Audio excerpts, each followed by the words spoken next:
So yeah, you know, kind of back to your question, getting that kind of opportunity at that point to then start going out there professionally and actually getting paid some money as well. You know, the first I think the first London club that I played in outside of my own club, I got £175.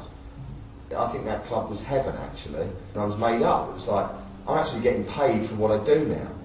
But it wasn't about the money, it was about the fact that I'd gone professional and was that, you know, a very, very happy place to be. Whatever you do after you've worked so hard to get there and then you get to that level, that happiness is worth more than any amount of money. It really is. It starts with passion. It starts with the core driver of passion. That's what it's about.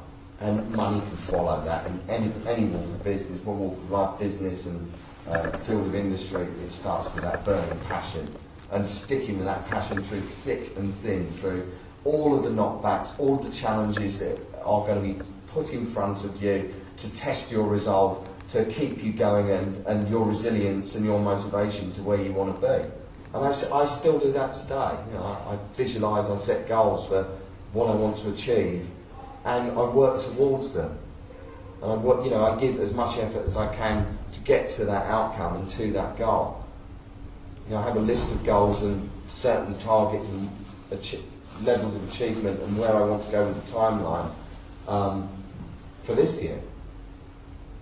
Maybe you'd like to add something to that, Ben? Definitely, I think if you've got person A and person B, what makes the difference between person A, who goes on and really, really does well, and person B, who 2 years later or a year later is still kind of ambling along doing the same thing?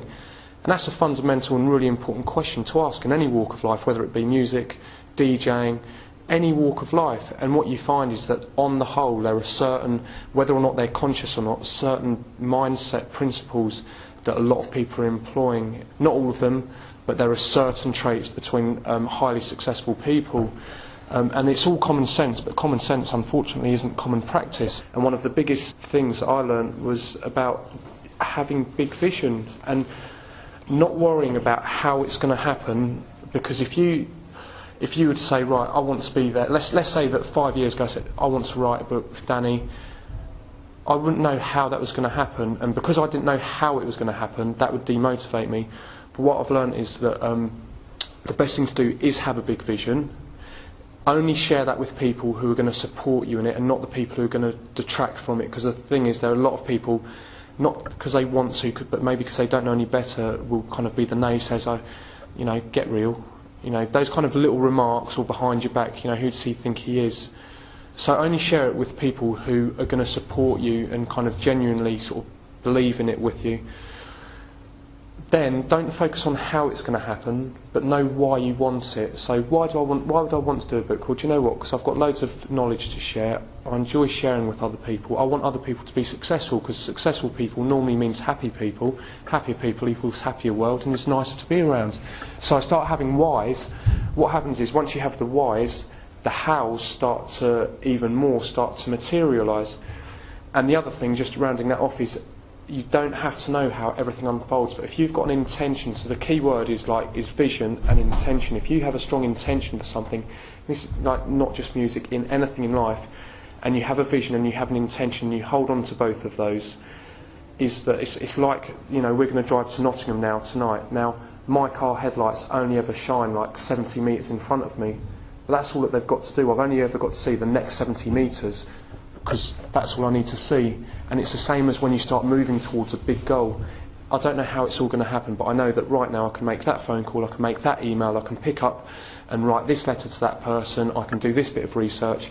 You do those 10 things, and all of a sudden another 5 things that you hadn't thought about, but it all starts moving forward. And you speak to any person successful will say the same thing, that they never ever knew how it was happening. They had a vision, they had a belief, they got around good people. The other thing is to ask people for what you want. The fact that you guys have turned up tonight shows that you were hungry. Most of the kind of the people you see at the top of the tree have a very good understanding of business itself. They didn't start out that way, maybe, but along the way they made an effort to learn about that, and